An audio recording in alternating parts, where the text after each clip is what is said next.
Ça correspond? On a une bibliothèque. Dans ma vie de généalogiste, je crois que c'est la première fois que je vais avoir à traiter d'un dossier aussi important. Il y a des œuvres partout. Partout. C'est incroyable. Ouais, les tableaux. Non seulement il y a un patrimoine énorme, À chaque fois qu'on penche le regard sur un objet, c'est un bel objet. et surtout, la personnalité de la défunte est hors norme. Enlevez les livres des étagères de droite, découvrez les panneaux coulissants derrière. Lesquels se trouvent une cassette kaki contenant pièces et lingots. Bon appétit. Je n'ai jamais vu de ma carrière de généalogiste une chasse au trésor qui est proposée par la défunte. C'est vrai que ça sonne creux. Ça sonne creux, hein? Je l'ai. J'ai. Non. Si. Il n'y a pas de secret. Là, on a des lingots d'or. On a encore 2 lingots. 2 lingots. Et on a des pièces d'or aussi. Des pièces d'or aussi. Très joli pendentif avec un modèle de Picasso. Très très belle panthère, sertie de diamants et des saphirs et des émeraudes. Ça, c'est un trésor. C'est un chef-d'œuvre de Gustave Moreau. 20 000 mètres. 20 000, 37 000 au téléphone, 68 000. 68 000, 69 000, 76 000, adjugé. C'est un véritable trésor que l'on a découvert. 50 000, adjugé. 30 000, adjugé. 80 000. 80 000, adjugé. Je n'ai jamais vu ça de ma vie de généalogiste et je sais très bien que je ne reverrai plus jamais ça. À l'image de celle dont il va devoir régler la succession, Damien s'apprête à vivre une aventure exceptionnelle.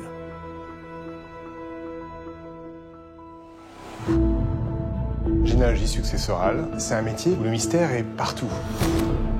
On commence avec un mort, comme dans une enquête policière.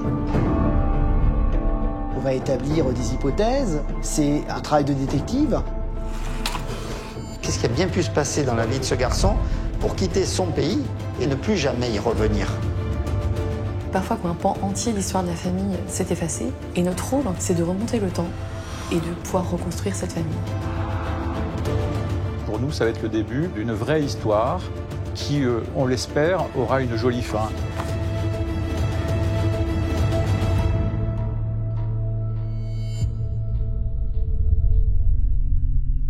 Ils sont généalogistes successoraux. À la demande des notaires, ils recherchent les héritiers inconnus ou introuvables d'un défunt dont la succession doit être réglée. Pour les retrouver, ils remontent dans le passé des familles. C'est à Paris que Damien va découvrir le dossier d'une défunte qu'il n'est pas prêt d'oublier.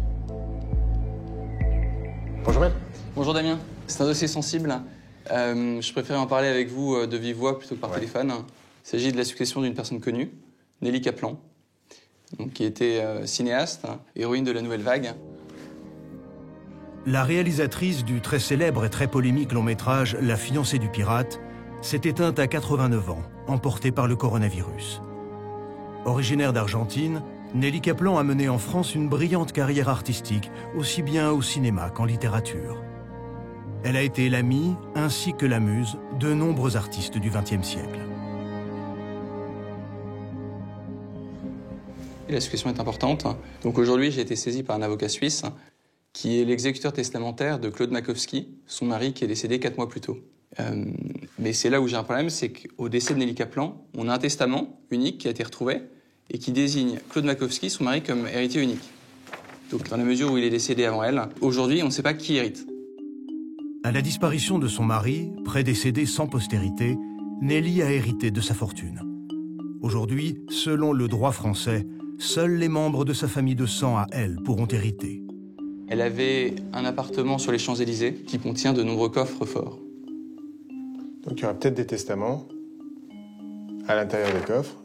Mais pour pouvoir accéder aux coffres, j'ai besoin d'être saisi par les héritiers. Or, aujourd'hui, on ne sait pas qui vient à la succession. Il n'y a aucune famille dans l'entourage de la défunte. Pas connue à ce jour. En fait, on sait qu'elle est née en Argentine. Elle est venue en France à l'âge de 22 ans. A été naturalisée française. Ah oui, je vois qu'elle est née à Buenos Aires. Alors ça, c'est un élément qui est très important pour moi. Parce que faire des recherches en Argentine, c'est pas comme faire des recherches en France. C'est beaucoup plus difficile et ça prendra sans doute un peu plus de temps. Alors justement, nous, on a une contrainte de temps importante. L'appartement sur les Champs-Élysées a été vendu en viager et on doit le libérer dans quelques semaines. Donc il faut absolument qu'on puisse retrouver les héritiers et aller ouvrir les coffres. Alors là, Maître Chartier, vous mettez une très grosse pression. Je dois aller chercher des héritiers au bout du monde, très rapidement, et qui n'auront rien dans la succession. Qui pourrait ne rien avoir.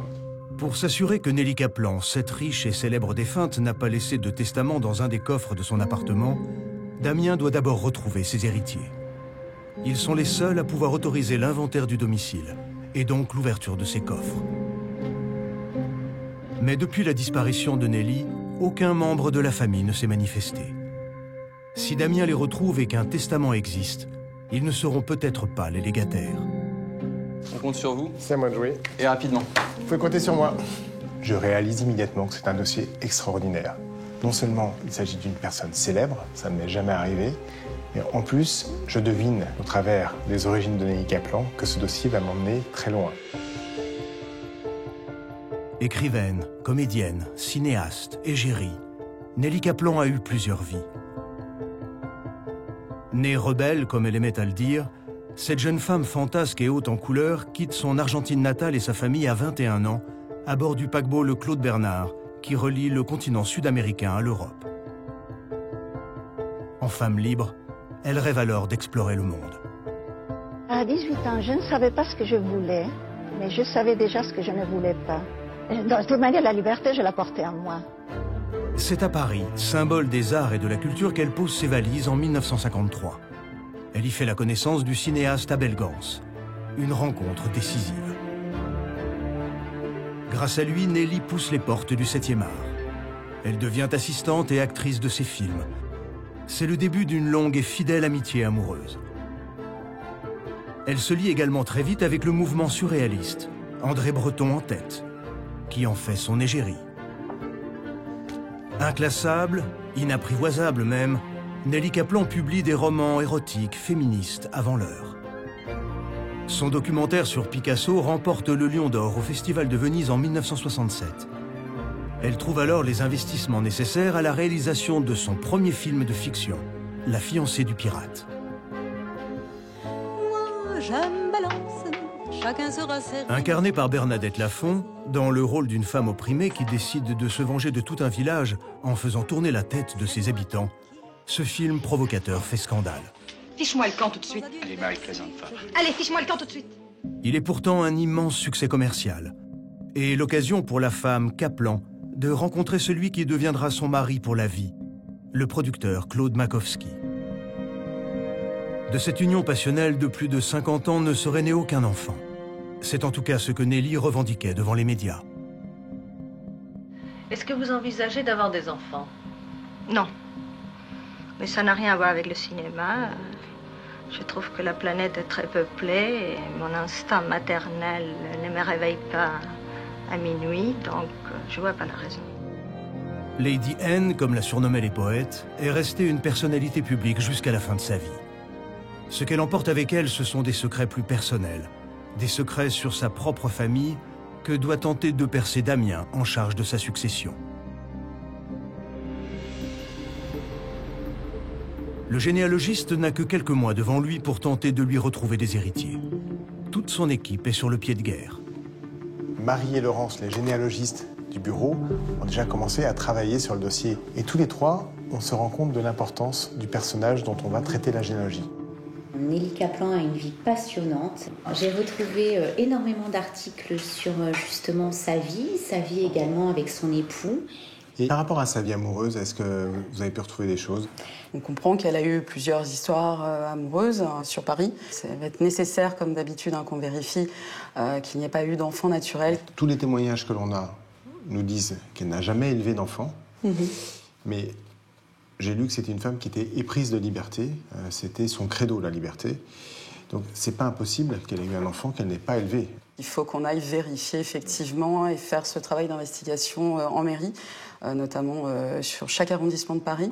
Ça va nous faire une battue d'état civil généreuse. On va rester un petit peu de temps. Ok, donc on a du pain sur la planche. Donc un petit peu de travail, oui. Un généalogiste se méfie de tout. Il est par nature suspicieux. Une femme pour qui la liberté de vie était si importante a pu très bien avoir un enfant qu'elle n'aura pas élevé, mais qui aujourd'hui pourrait très bien venir à sa succession. Nelly Kaplan a vécu toute sa vie sur Paris. Si elle a eu un enfant, c'est très certainement sur Paris. Il va nous falloir, avec Laurence, aller parcourir les archives des 20 arrondissements de Paris pour retrouver une éventuelle descendance de Nelly Kaplan. Après plusieurs semaines de recherches infructueuses dans les registres des différentes mairies parisiennes, Damien et Laurence n'ont pas trouvé d'enfant à Nelly. Il leur reste cependant à vérifier les naissances enregistrées dans le 14e arrondissement de la capitale à partir de 1953, année d'arrivée de Nelly à Paris. Alors, on va chercher ça. On va ressortir tous les actes de naissance. On détermine un âge dans lequel Nelly Kaplan aurait pu avoir des enfants. C'est pour ça que l'on oriente nos recherches entre 53 et 82. Alors, vous avez déjà le registre annuel de 53 et 82. Et là, ce sont les tables décennales. Et donc, du coup, vous avez la lettre K qui est là. Merci beaucoup. Les tables décennales contiennent toutes les naissances par décennie. Il s'agit donc d'abord de rechercher tous les enfants nés avec le même nom de famille que la défunte.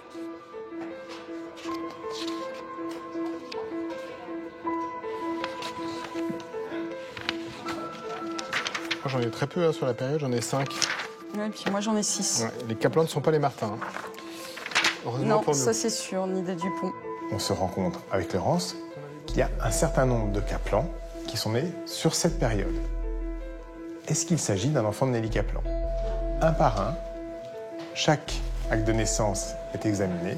Je te propose, tu prends les actes de naissance qui correspondent à ce que tu as repéré. Je vais aller vérifier mes naissances, ouais. Et moi, je récupère mes 5 actes de naissance. Et donc c'est ça. Et on fait le point après, On ok? vérifie. On se doit de vérifier que la mère n'est pas Nelly Kaplan.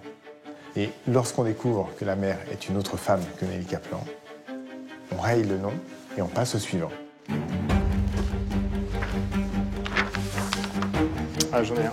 Alors, est-ce que Daniel est le fils de Nelly? Non. Donc, Georges n'est pas non plus le fils de Nelly. Hop. Ça non plus. Ce n'est pas de Nelly, c'est d'un Fernand. Bon, dernier registre pour moi. Et c'est terminé. Et voilà, Pierre n'est pas non plus le fils de Nelly. Nelly n'a pas eu d'enfant en France. On est fixé. C'est ça. La piste d'un enfant naturel est désormais écartée. Le généalogiste doit maintenant se concentrer sur la famille de sang de cette célébrité atypique. Damien se rend dans le sud de la France à la rencontre d'un proche de Nelly, François Martinet, historien et philosophe à ses heures. Monsieur Martinet? Oui, bonjour. Damien Gérard. Enchanté. Très heureux. Je vous remercie beaucoup d'avoir répondu à ma demande. Mais je suis très heureux de vous rencontrer. Je vous en prie, venez. Merci. Je suis généalogiste successoral, comme je vous l'ai expliqué au téléphone. J'ai été sollicité pour régler la succession de Nelly Kaplan. J'ai vu que vous avez été interviewé lorsqu'elle a été décédée dans la presse. Bon, j'ai vu que vous étiez un ami intime de Nelly.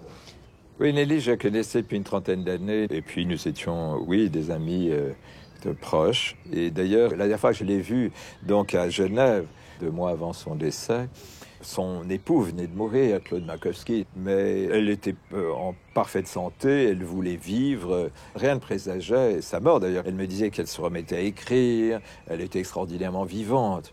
Donc c'était douloureux d'apprendre sa mort, puis de la Covid. Nelly méritait une autre mort que celle-là. Vous qui changez souvent avec Nelly, elle est née en Argentine. Est-ce qu'elle vous avait évoqué une éventuelle famille là-bas? Oui, bien sûr. Nelly est née à Buenos Aires. Ses grands-parents et ainsi que ses parents étaient installés en Argentine. Et elle avait un frère, Marcos Theodoros Kaplan. Elle aimait son frère, son père, sa mère. Mais il y avait eu une rupture par la distance, puisqu'elle a quitté l'Argentine sur un coup de tête. Donc elle avait une affection pour sa famille, mais elle ne la côtoyait pas pour autant. L'Argentine et l'Amérique du Sud lui avaient tout donné. Il n'avait plus rien à lui donner. Je pense que, vu l'âge à laquelle elle est décédée, ses parents sont décédés aujourd'hui, ça paraît probable. Par contre, elle a peut-être un frère qui est encore en vie. Alors, malheureusement, son frère est décédé. Je n'ai pas connu son frère, je ne l'ai jamais rencontré, mais j'ai mémoire qu'il avait des enfants. Donc, j'ai espoir qu'il puisse y avoir des enfants.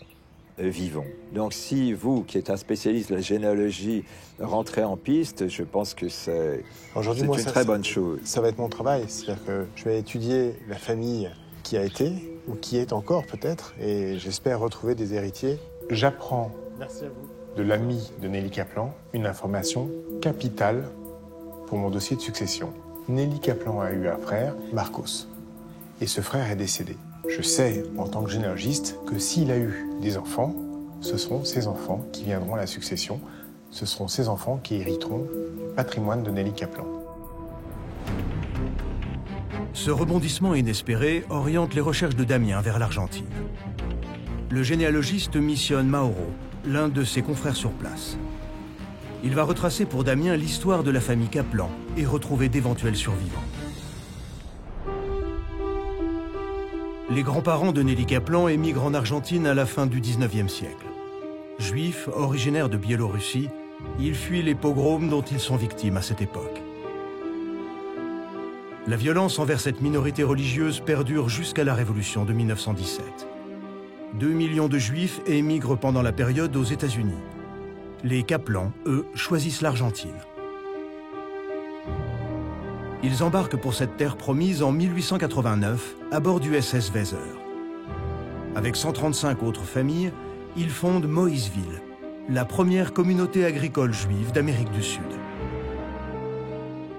Les parents de Nelly s'y rencontrent avant de s'établir à Buenos Aires en 1925. C'est dans la capitale argentine que le couple aura 2 enfants, Nelly et Marcos. Quelques jours plus tard, Damien et Alexandre, un collègue hispanophone, organisent un rendez-vous à distance avec Mauro, le correspondant argentin. Il a pu avoir la confirmation que Nelly n'avait pas eu d'enfant en Argentine. En revanche, il a fait des découvertes sur son frère Marcos. Bonjour, cher confrère. Pouvez-vous nous présenter l'état civil du frère de Nelly? Oui, c'est ça. Je veux vous montrer. C'est ce document. Ah, ça c'est une bonne nouvelle. Ici, nous avons la date de naissance, 1926,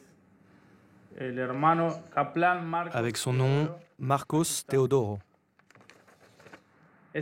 C'est l'unique frère? Alors, pour résumer, Marcos était le frère de Nelly.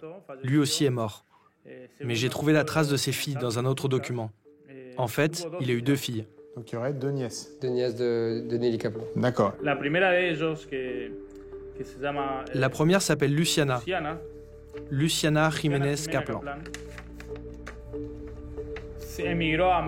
Luciana vit au Mexique. Sa sœur est née au Chili. En découvrant qu'il y a ces 2 nièces, je suis très heureux. Je sais que Nelly Kaplan aura des héritières. Il nous faut maintenant prendre contact avec elle. Nelly Kaplan, qui est décédée veuve et sans enfant, avait donc 2 nièces du côté de son frère, Luciana et Mariana. L'une vit au Mexique, l'autre est installée aux États-Unis. Les découvrir n'a finalement pas été si compliqué pour Damien et ses équipes. Pourtant, le généalogiste est loin de conclure son dossier.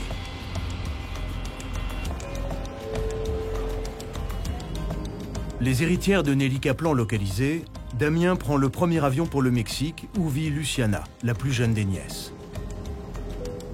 Le témoignage de cette femme pourrait changer le cours de son enquête. Quelles étaient les relations entre Nelly et sa famille? La nièce serait-elle au courant de l'existence d'un autre héritier, d'un éventuel testament? Acceptera-t-elle de donner son autorisation pour l'inventaire des biens de sa tante en Europe? J'ai mes 2 héritières, et pour autant, la partie n'est pas encore gagnée. Donc, j'arrive chez Luciana avec quand même une pincée d'inquiétude. Salut Luciana. Bonjour. Bonjour. Ça Damien. va? Oui, oui. Je suis très heureux de vous rencontrer. Luciana vient de fêter ses 50 ans. Elle vit au Mexique depuis 30 ans. Tout comme sa tante, elle a donc quitté sa terre natale, l'Argentine, et tout comme elle aussi, elle mène une carrière de réalisatrice.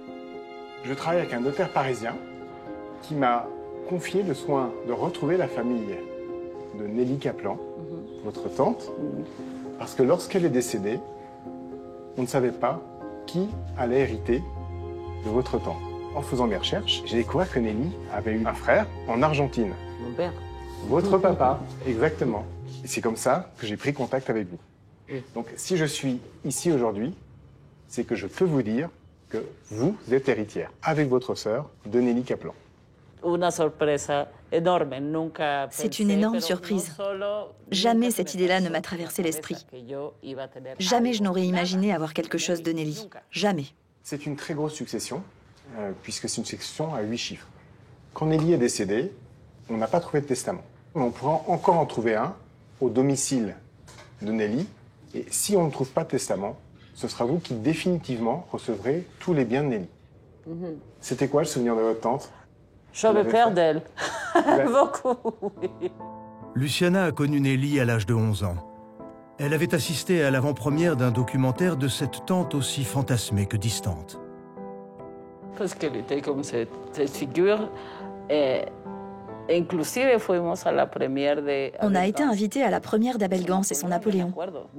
Je me souviens très bien de la fois où je l'ai vue, comment elle était habillée. Elle était très élégante. Mais elle me faisait peur. Je la voyais un peu comme... Parce qu'elle est... Impressionnante. Oui. Elle avait une manière d'être, vous savez, très forte. Elle essayait d'être aimable, mais en fait, elle était très dure. Alors mon père essayait de faire un peu le lien, mais bon. Je n'ai pas vraiment eu de relation comme il y en a entre une tante et sa nièce.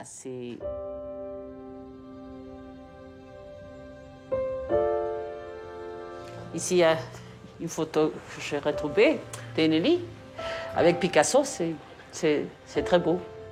Elle était très jolie, votre tante. Ah oui. Elle était très belle, très intéressante.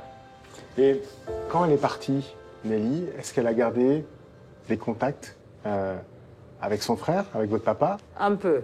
Et il y a une raison pour ça? Il y a quelque chose? Pourquoi elle ne voulait plus voir? Pourquoi elle n'est pas allée voir ses parents? Ce que je crois, mais c'est mon point de vue, c'est qu'elle a eu besoin de rompre avec sa famille pour se concentrer sur autre chose. Et elle a choisi la voie radicale. Elle a dû se dire « Rien ne doit me faire dévier ». Mais je crois que le point de rupture avec mon père a été atteint à la mort de ma grand-mère. Nelly n'est pas venue en Argentine pour les funérailles. Et mon père lui en a beaucoup voulu. C'est pour ça qu'ils se sont un peu séparés. Je vais prendre une photo de lui. C'est drôle, ça c'est mon père. Et votre papa, vous pensez que de savoir aujourd'hui que finalement vous allez reprendre la suite de sa sœur, vous pensez que votre papa réagirait comment? Je pense qu'ils sont en train de se parler là-haut. Ils doivent en parler en ce moment dans le ciel. Mais c'est drôle de penser qu'ils sont ensemble et que c'est drôle. Ils se parlent. Si, que se diviertent. Mais je crois qu'elle estaría... Je crois qu'il serait content, que c'est une façon d'oublier les vieilles rancœurs. Alors, c'est pas simplement une succession avec beaucoup d'argent, c'est une succession où il y a une œuvre aussi. C'est vous aujourd'hui la gardienne de l'histoire de la famille. Au-delà de l'argent, l'héritage de Nelly, c'est aussi la gestion complexe d'une œuvre et de son exploitation. C'est une énorme responsabilité. Je prends ceci comme une chance. Moi, dans ma famille, je suis un peu comme Nelly. Je suis différente. Je me sens assez proche d'elle. Une fois, elle m'a écrit « Si tu es la Luciana Kaplan, que je crois que tu es, alors si tu viens à Paris, s'il te plaît, appelle-moi. » Et vous êtes allé la voir? Non. Non, je ne sais pas aller. Vous avez eu peur? Oui, beaucoup. Pero ahora, la verdad es que... Mais maintenant, la vérité, c'est que je me sens coupable de ne pas l'avoir fait. J'aurais dû téléphoner. Ce n'était pas si compliqué. Mais c'est trop tard. Ce qui serait bien, je pense, c'est que vous puissiez venir en France pour découvrir le monde de Nelly. Oui, bien sûr. Après cette entrevue, Damien a obtenu les réponses qu'il attendait. Luciana et sa sœur, jointes au téléphone par la suite, sont bien les seules héritières de sang de Nelly. Elles n'ont par ailleurs pas connaissance de l'existence d'un testament de ce côté-ci de l'Atlantique. Enfin, elles acceptent le principe de l'inventaire et de l'ouverture des coffres de leur tante. Un suspense demeure. Y a-t-il un testament dans les coffres du domicile des Champs-Élysées? Le jour de l'inventaire sera le jour décisif. Ce sera le jour qui révélera qui est héritier de Nelly Kaplan. Il est des personnalités fortes, libres et provocatrices. Nelly Kaplan était de celles-là. Mais la cinéaste aimait aussi profondément jouer, sur scène comme dans sa propre vie. C'est ce que vont toucher du doigt les protagonistes de cette histoire, généalogistes, notaires, commissaires-priseurs, en réalisant l'inventaire des biens de l'artiste, l'inventaire le plus incroyable de leur carrière.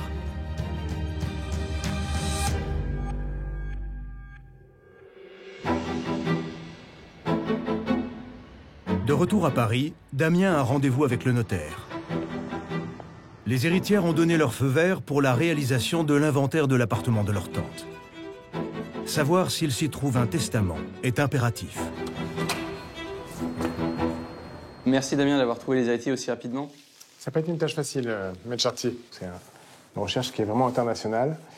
Et je suis très heureux d'avoir finalisé et d'être ici aujourd'hui.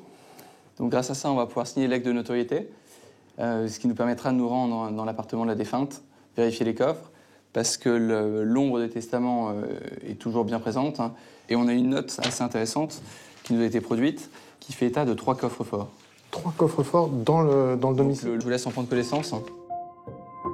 La défunte, provocatrice jusque dans la mort, a voulu se jouer de ceux qui auraient un jour à régler sa succession.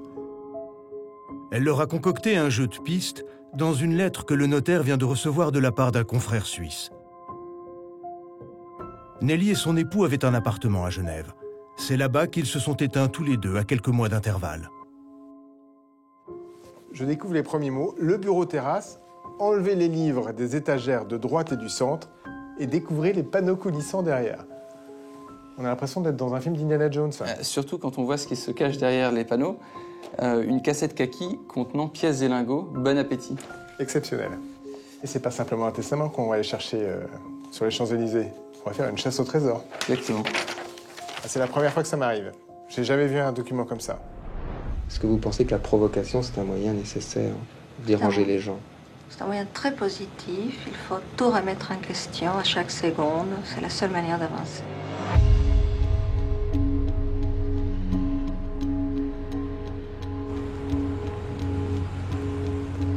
Arrive enfin le jour de l'inventaire. Ça fait déjà plusieurs jours que j'attends ce moment. Il y a peut-être de véritables trésors que l'on va découvrir dans cette maison. Elle a côtoyé beaucoup de monde. Elle a croisé le chemin de gens importants du XXe siècle. Donc je suis terriblement impatient. Bonjour Damien. Bonjour Ambroise. Comment allez-vous? Très bien. Alors, je vous présente, Maître de Bouvet, commissaire. Enchanté. Philippe, qui travaille avec... Enchanté, Damien Gérard. Bon, pas trop stressé? Très stressé. Pour être franc, j'ai pas beaucoup dormi cette nuit. D'accord. C'est comme une adresse prestigieuse, c'est la première fois qu'on a un dossier, je crois, sur les Champs-Élysées. L'appartement est au 5e étage. C'est 2 duplex qui ont été réunis. Il y a 300 mètres carrés, donc je pense qu'on a pas mal de travail à faire. Hein. On est parti? On est parti, hein. Allez, suivez-moi.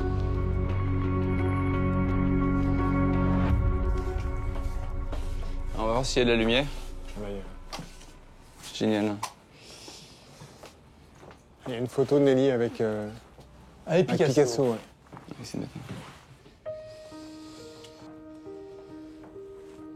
Donc ça, c'est sans doute la chambre de Nelly Kaplan. Il y a des œuvres partout. C'est incroyable. Ouais, les tableaux. Je rentre dans l'appartement d'une grande dame. C'est un moment qui est juste extraordinaire dans ma vie de généalogiste.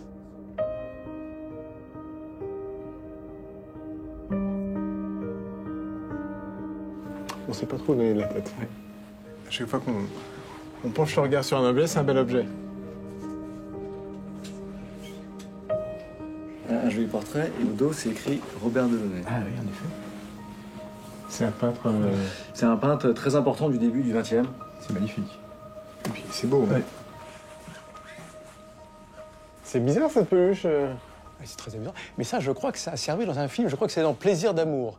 C'est une valeur c'est une valeur anti-sentimentale et c'est tellement lié à Nelly Kaplan que oui, c'est toujours de l'intérêt. Ah, c'est amusant. Ah, oui, c'est très amusant. Avec 6 films de fiction, Nelly Kaplan a créé une œuvre à son image. Libre, révolutionnaire, décalée et érotique. Plaisir d'amour, sorti en 1991, est sa dernière réalisation. En tête d'affiche, Pierre Arditi, Françoise Fabian et Dominique Blanc se livrent à un jeu de séduction bien peu farouche, dans un décor d'île paradisiaque. Alors, j'ai la note de Nelly Kaplan dans les mains. Il y a des coffres dans l'appartement. Il y en aurait un donc, dans une salle de bain, un dans un dressing et un dans la chambre Lyon. Donc, première partie de la journée, c'est ça. Une chasse au trésor. Ah, c'est génial. Comme des enfants. Allons-y. Il y a les pirates. On va essayer, on passe par là. Le premier, a priori, est dans la salle de bain. Je vous propose, là, il y en a une, on va essayer de regarder. Donc le coffre peut être dans cette pièce. Ouais. Donc, comme il n'y a rien, c'est forcément dans une double cloison. Ouais. Rien dans cette salle de bain-ci. Donc là, on a une chambre. On a un coffre dans une des chambres. Coffre chambre Lyon. Ah ben voilà, le lion. Sur son bureau. Je pense que Ça devait être le bureau de Claude. Là. Nelly, c'était la panthère, parce qu'on a vu des panthères un peu partout, et Claude, c'était on a le lion. c'est Et là, c'est la chambre. Ok. Ça doit être la chambre du lion, donc de Claude. Donc je pense que le coffre est ici. Le lion, dans le couple que Nelly Kaplan formait avec Claude Makowski, c'était le surnom de Claude. Elle était la panthère, depuis qu'Abel Gans la désignait ainsi. Regardez peut-être sous le lit. Oui. Dans les tiroirs et tout. Alors c'est un mur plein.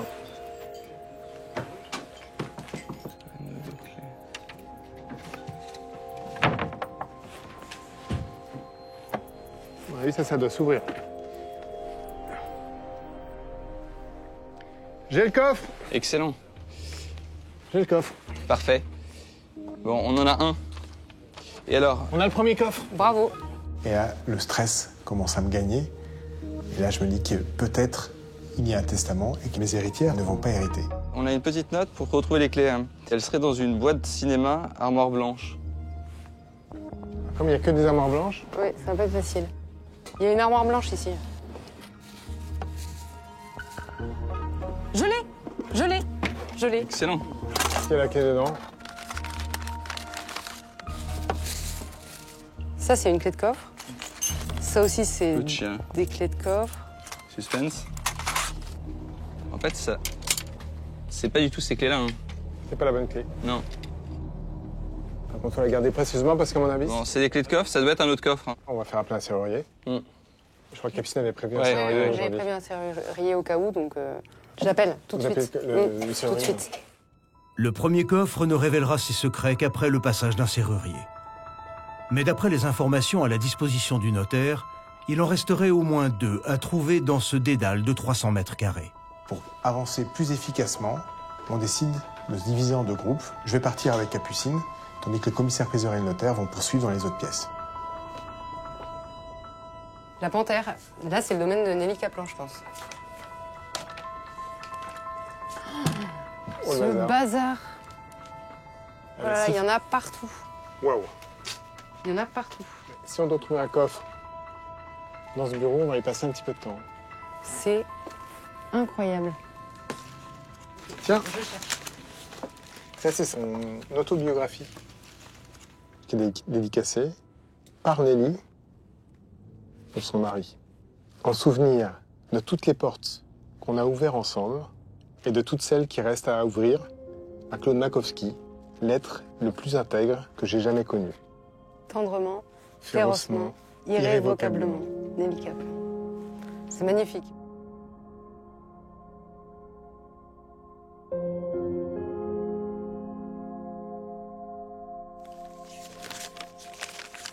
Capucine, une salle de bain. Non, c'est pas vrai. Coffre, salle de bain, clé à droite dans mon bureau. Ah bah c'est sûr, c'est cette salle de bain, parce que son bureau, il est là, donc...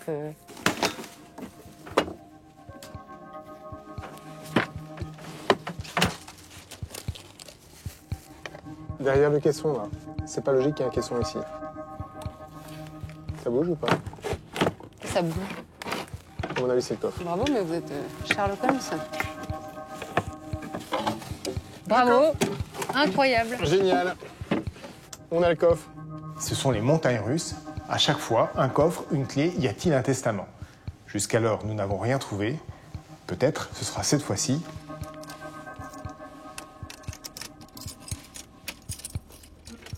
Pour ce coffre-ci, la clé est la bonne. Ce sont des bijoux. Regardez ça. Les écrins à bague. Elle est magnifique. Incroyable. Très beau diamant. Elle est sublime. Le diamant est énorme. C'est beau, hein. C'est ravissant. Là, on a des lingots d'or. Il n'y a pas de testament hein? On a trouvé des lingots pour l'instant. Et des bijoux, hein. Tenez. Le bilan des premières trouvailles est difficilement estimable en l'état. Des dizaines de tableaux de maître du XXe siècle, de l'or sous forme de lingots, de monnaies, de bijoux, des diamants inclassables. Sans doute déjà plus d'une centaine de milliers d'euros.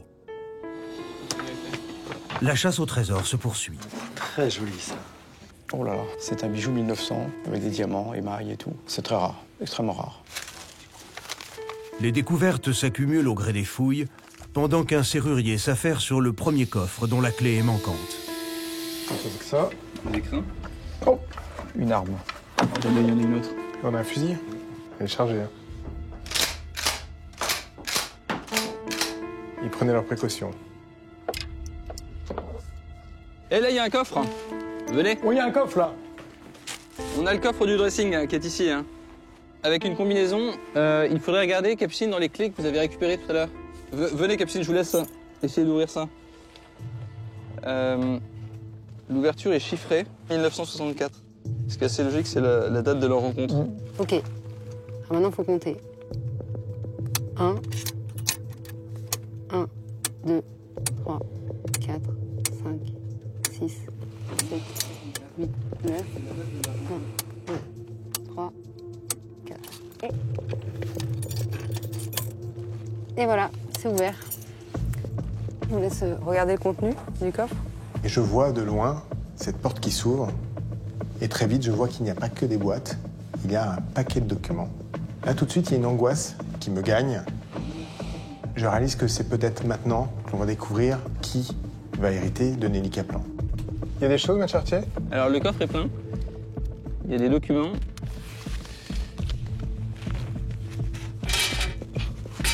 Ici, voilà. J'ai une enveloppe en craft avec écrit testament au pluriel. Hein. On va aller regarder ça dans le salon. Hein. Si les testaments contenus dans cette enveloppe désignent d'autres personnes que les nièces de Nelly retrouvées par Damien, elles ne seront pas héritières. À ce jour, le seul testament connu de Nelly Kaplan date de 2015. Dans ce document, elle lègue son héritage à son mari, Claude Makowski, prédécédé. Pour qu'un autre testament soit valide, il faut qu'il soit donc postérieur à 2015 et qu'il désigne un autre légataire que l'époux. À n'ouvrir exclusivement qu'en cas de décès. On a un testament de Nelly Kaplan. Un testament authentique. Il datait de 1980. Donc il est totalement évincé par le testament 2015 qu'on a retrouvé. Donc pas de testament là. Donc pas dans ce coffre en tout cas. Ce testament datant de 1980, il est donc caduc. Ça fait plusieurs coffres que l'on ouvre. Il n'y a pas de testament.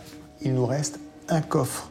Si, dans ce dernier coffre, il n'y a pas de testament, Mariana et Luciana sont les seules et uniques héritières de Nelly Kaplan.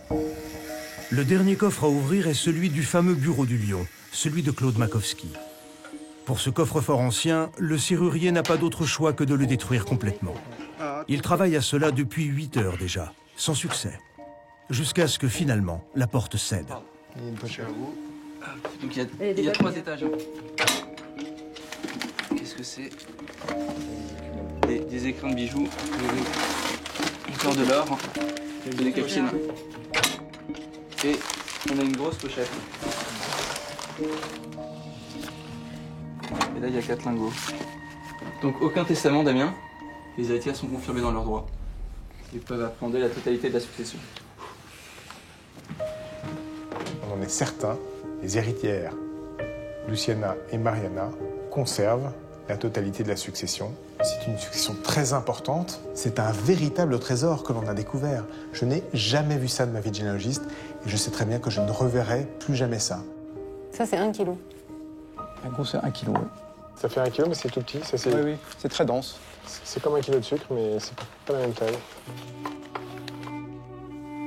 Les commissaires-priseurs se réjouissent. Sur la table, le fruit d'une journée riche en découvertes et des objets qui racontent tous cette femme hors du commun. C'est quelqu'un qui a beaucoup de goût, parce qu'on peut avoir de l'argent et pas de goût. C'est pas forcément lié. Maître, c'est quoi cette panthère? Très très belle panthère, qui était l'emblème de Nelly Kaplan. Donc ça lui va très bien, donc serti de diamants. C'est des saphirs? Et des saphirs et des émeraudes. C'est superbe, c'est vraiment superbe. Ça aussi, c'est bien. Hein. Très joli pendentif. Avec un modèle de Picasso, ça a été tiré à 20 exemplaires en or, c'est très beau. C'est une valeur importante, un bijou comme ça. Oui, parce que les bijoux signés valent toujours beaucoup plus cher. Magnifique. Très très beau. Avec ce qu'on a devant nous, on fait quand même un tour de la joaillerie assez sympathique. C'est extraordinaire de voir qu'en une journée, on a touché tant de jolies choses. C'est un émerveillement, cet inventaire de chaque instant. Pour moi, c'est un moment précieux, parce que je crois que c'est le plus bel inventaire de ma vie. J'ai jamais vu autant de choses à une succession. Ce précieux trésor est mis en sécurité. Les deux uniques héritières de Nelly Kaplan, ses nièces, ont accepté le principe d'une vente aux enchères de ses biens. Mais avant cet événement, Damien et l'équipe de notaires et de commissaires-priseurs doivent expertiser ses autres propriétés. C'est à Genève que la chasse au trésor va prendre une tournure monumentale. C'est ici qu'ont été stockées toutes les œuvres de l'appartement de Genève. C'est un vrai petit musée. Hein. Ça, c'est un trésor. C'est un chef-d'œuvre de Gustave Moreau. C'est fascinant. Ça date de quelle époque, un tableau comme celui-ci, à peu près? 1860 à 1890. Je crois que c'est le chef-d'œuvre de la succession. Nelly Kaplan aurait fait l'acquisition de ce tableau lors d'une vente à Paris en 1990. Comme ses amis surréalistes, elle chérissait Gustave Moreau, maître du symbolisme, à qui elle avait dédié un court-métrage réalisé en 1961. Je n'ai aucune idée de la valeur d'un tel tableau, c'est une pièce unique. Et pour ça, il faut aller voir, comme c'est l'usage, un expert en tableau ancien. On a de la chance, c'est une œuvre qui est en excellent état. Vous pouvez certifier que c'est un authentique Gustave Moreau? Oui, une œuvre est bien de la main de l'artiste. Gustave Moreau, en plus, c'est vraiment une atmosphère très particulière, ce qu'on appelle une technique mixte, c'est-à-dire qu'il y a plusieurs matières. Et puis, il y a cette signature. Là, elle n'est pas tout à fait visible, mais on peut voir avec la loupe.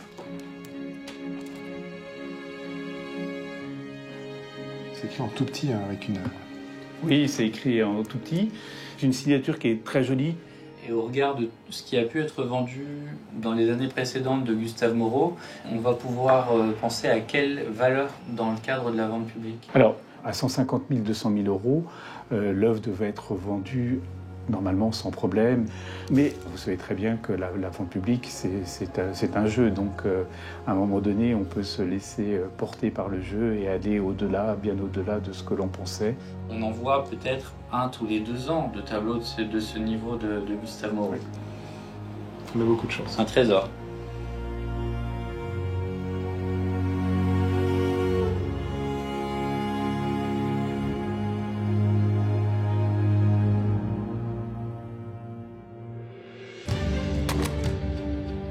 Que reste-t-il de la vie d'une icône après sa mort?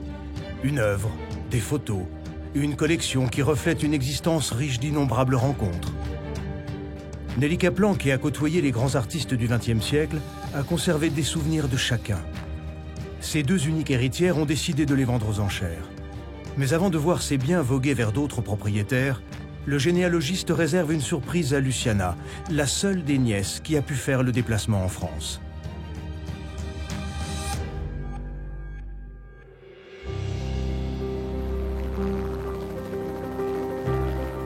La nièce mexicaine de Nelly est venue en France accompagnée de sa fille pour assister à la vente des trésors de sa tante. Avant cela, elle va marcher dans ses pas, dans un endroit que Nelly adorait particulièrement.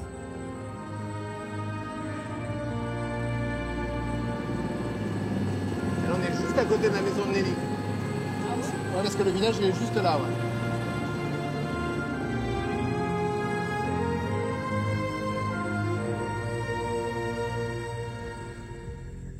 Nelly Kaplan est tombée amoureuse de cette petite île au large de la Vendée il y a 40 ans.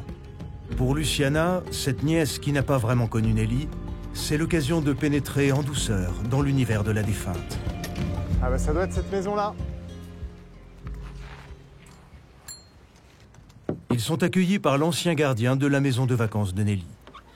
Bonjour monsieur. Bonjour. Enchanté. Alors, est-ce qu'on est bien chez le Nelly Kaplan? Oui, c'est là. C'est la bonne maison, on a trouvé. On vous laisse nous guider? Oui, c'est par là-bas qu'on doit rentrer. On rentre de l'autre côté? Oui.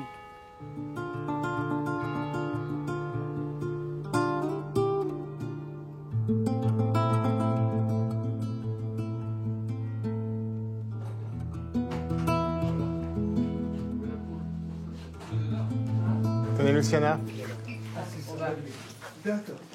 Il y a peut-être un gène caméra dans la famille, non? Parce que c'est toujours avec votre caméra. Caméra, une autre caméra, oui. Exactement. Elle est belle, elle est très belle cette photo.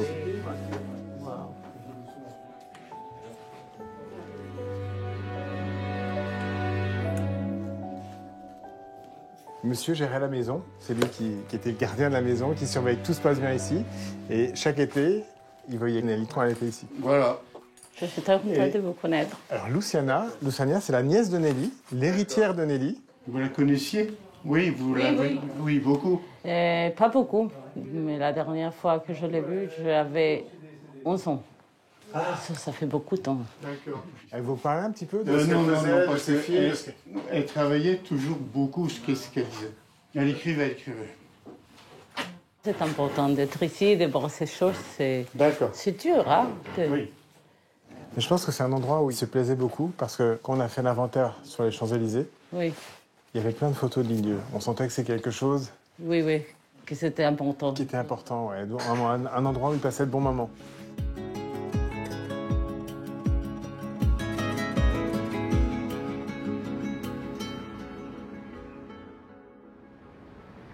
C'est à Paris que la nièce mexicaine de Nelly va prendre conscience de l'ampleur de l'héritage légué par sa tante, au moment de la vente aux enchères de ses biens. L'hôtel Drouot est une plaque tournante du marché de l'art français et international. Les successions de Delacroix, Ingres, Breton, Brassailles et bien d'autres se sont déroulées entre ces murs. Aujourd'hui, c'est au tour de celle du couple Makowski-Kaplan. Près de 250 tableaux, bijoux et objets vont être disputés par les amoureux de l'art et du culte de la beauté, en guise de dernier hommage. Lorsque je rentre dans cette salle où tous ces objets sont exposés, il y a forcément une émotion. Je suis très heureux que Luciana soit là le jour de la vente. Elle va pouvoir comprendre un peu mieux qui était sa tante au travers des différents objets qu'elle a laissés. C'est beau aussi. Je n'imaginais pas ça. Pas du tout. C'est très émouvant. C'est vrai, c'est toute une vie qui est ici et qui va partir un peu partout. Et il y a beaucoup de choses qui parlent d'elle, que personne ne connaît. C'est un peu triste aussi. Bien, mesdames et messieurs, nouveau version. L'exposition est terminée. La vente débutera à 13h30. Merci à vous.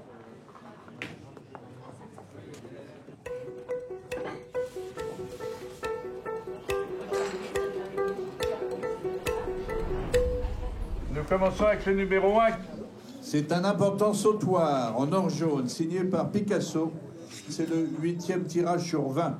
Et nous commençons les enchères à 8 000. 12 000. 12 000. 16 000. 16 000. 22 000. 22 000. 23 000. À 23 000, j'adjuge. Adjugez, madame, 23 000. Ça part très bien, ça. Le numéro 2, c'est celle de Panthère, signée numérotée de la maison Cartier, entièrement sertie et pavée de diamants. Et nous commençons les enchères à 15 000. Ça fait lourd. 20 000. 25 000. 25 000. 37 000 au téléphone. 52 000. 53 000. 68 000. 69 000. 75 000. 76 000. On sent quand c'est des objets qui excitent les acquéreurs. Ça va vite. 80 000. 80 000. 81 000. 80 000. Adjugé. 26 000. Adjugé. Adjugé 18 000. 13 500. 50 000. Adjugé 30 000. Adjugé. Les merveilles de la succession Kaplan s'arrachent les unes après les autres. Jusqu'à son joyau, le tableau exceptionnel de Gustave Moreau, La femme dans une grotte. Commençons à 120 000. 120 000, commençons.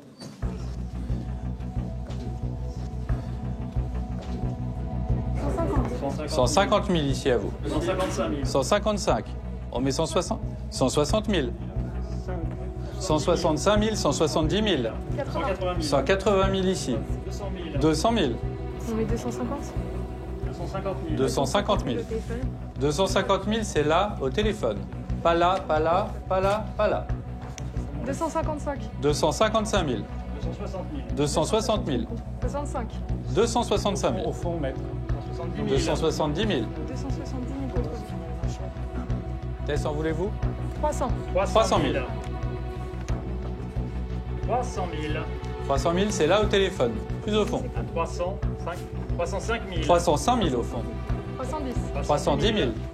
315 si vous voulez. 15. Oui, 315 000. 315 000 au fond. Vous êtes sûr? 320. 320 000 ici. 320 000. Non. 320 000, c'est 320 000, c'est là. 320 000, c'est combien? 320 000 une fois. 320 000. 320 000 deux fois. Vous êtes jugé? 320 000. Eh ben, je vous remercie pour cette participation. La vente est terminée. Au final, l'ensemble des objets aura atteint presque 1 million d'euros. En tant que généalogiste, c'est bien entendu la plus belle vente que j'ai eu à faire en 21 ans de carrière. C'est une vraie réussite, cette vente? Oui, oui. Bon travail. C'est la première fois que je suis dans Des choses comme ça. Ah, super. Et en plus, vous êtes impliqué personnellement.